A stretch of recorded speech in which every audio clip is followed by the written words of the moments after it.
How's it going everybody, welcome back to a new video. So today we're going through the Alex's Mobs 1.13 to 1.15 update. So let's just get straight into it.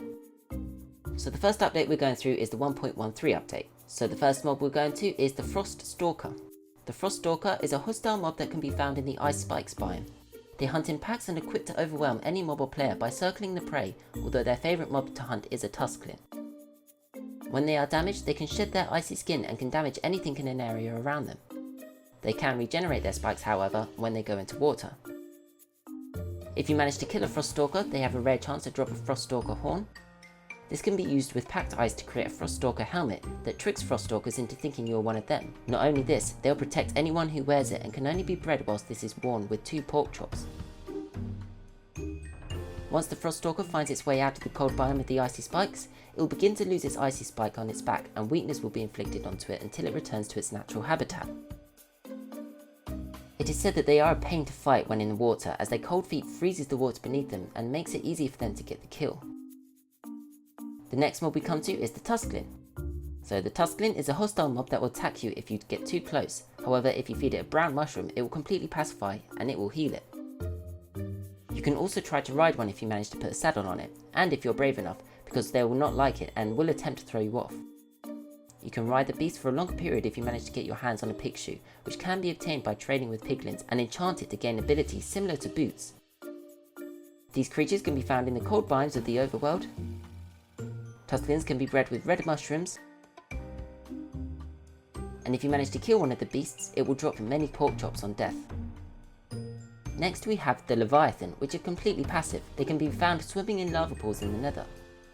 These creatures can be seen luring crimson mosquitoes and eating the monstrosities, which makes them useful to be near when traversing through the nether. When the Laviathan is injured, it gets scared and flees beneath the lava for its own safety.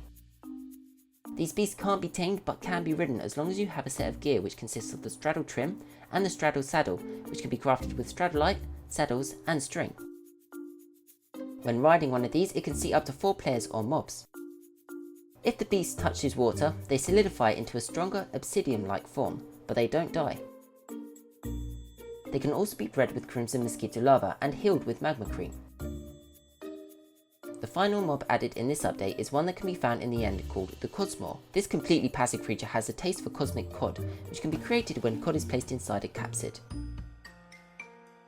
Once enough has been given to the Cosmaw, it will be tamed and save you from certain death in case you accidentally fall into the void, which in my opinion is the most useful thing any player could need when exploring the end. This creature won't defend you in battle however, but it is a good and useful ally to have when in the end. Once tamed, the Cosmaw can be bred with cosmic cod and healed with chorus fruit. Another couple things that have been added into this update is that Roadrunner is now immune to anvil damage. A block of Stradolite has now been added. They've added a new model and texture for elephants, and they've added a new model and texture for gorillas. So the first mob in the 1.14 update is the Toucan. These colourful looking birds can be found in the canopy of jungles. They are passive so they won't attack you, however they are not tameable. You can breed toucans with eggs, and this mob has 6 different variations of skin. One skin can be created when giving the toucan an enchanted golden apple. One of the main things you can use a toucan for is planting saplings. This is done by giving the toucan an apple, which plants oak saplings, a banana, which plants jungle saplings, a golden apple, which increases the rate in which the toucan plants the saplings, or an enchanted golden apple, which continues to plant saplings indefinitely without the need to give it food. The next mob we have is the maned wolf, which is completely passive and can be found in savannas or jungle edges. This can't be tamed, however if fed an apple, it will shake and give off an odour which attracts passive animals. If the maned wolf shakes near a leafcutter anthill, it will increase the amount of fungus grown. The maned wolf can be bred with rabbit meat or chickens. Another little thing the maned wolf can do is dance if near a jukebox with music, which is a nice little addition they've added. The next creature in this update is the Anaconda. This ferocious and hostile creature is found occasionally in the swamps in either a yellow or green colour. The beast will swallow anything unlucky enough to be trapped in its snare and won't drop anything as it wraps its body around the target, suffocates it and eats it whole. After eating enough, the Anaconda will start to shed its skin. This can be used along with vines and a lead to create a vine lasso, which is used to lasso any hostile or passive mob. If you feel like you don't want to fight the Anaconda but need to get past it, you can feed it a chicken to pacify it. It can then also be bred with chicken. So the final mob in this update is the Anteater. This mob is passive until attacked and can be found in jungles. These mobs can be seen eating ants and rummaging through anthills. Whilst rummaging through, you will occasionally find that they dig up dirt, rooted dirt, maggots, pupae and even tubers. You may also occasionally find the anteaters will uncover some fungus beneath the ground when it's digging. Anteaters can be bred with pupae, and occasionally you will see the baby anteaters riding the backs of their parent. A couple new things that they've added is that there is a new model and animation for Cave Centipede. The orca has 3 new variants, depending on where they are in the world, as well as an updated page in the animal dictionary for them.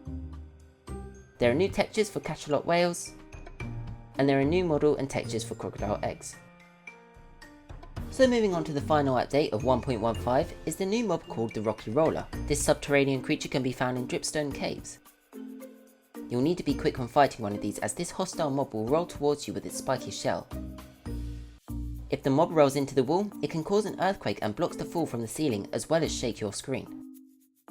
If you manage to kill this, it will drop a rockish shell which can be put together to make a rock shell chest plate, which makes the player roll and travel really fast when sprinting. You can also deal small damage to mobs if you manage to ram into them and take less fall damage. Don't attempt to swim whilst wearing this however, as its wearer starts to sink due to its heavy weight. The next mob we come to is the Flutter. This creature can be found in the Lush Caves biome. Even with its creepy eyes in the dark, the Flutter is a completely passive mob and can be tamed if fed 4 to 6 unique flowers. If the Flutter is attacked, it will shoot homing pollen balls and float up to the ceiling to keep safe. The Flutter can be given a flower pot to have as armour, which improves their defence but makes it a little slower. You can pick up the Flutters if they have the pot on and put them into your inventory. You can heal your Flutters with flowers. You can also breed Flutters with bone meal, which also has a chance to make nearby bushes and azalea leaves bloom. If you decide to kill a Flutter, it will drop a spore blossom.